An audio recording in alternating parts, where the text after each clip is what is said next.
Namaste from YogiFi.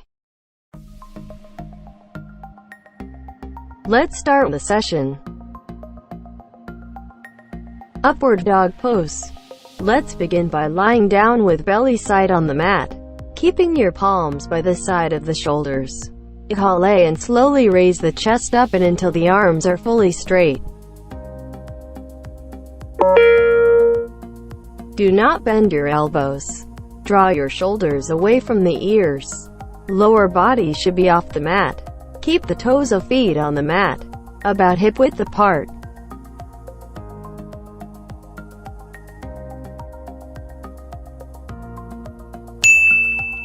Awesome, you've got it right.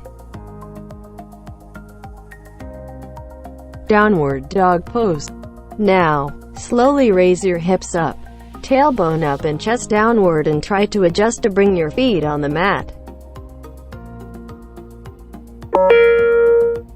Maintain equal body weight, lifting the tailbone up.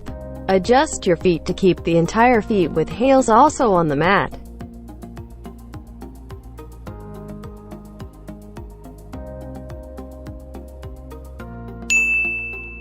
Fantastic.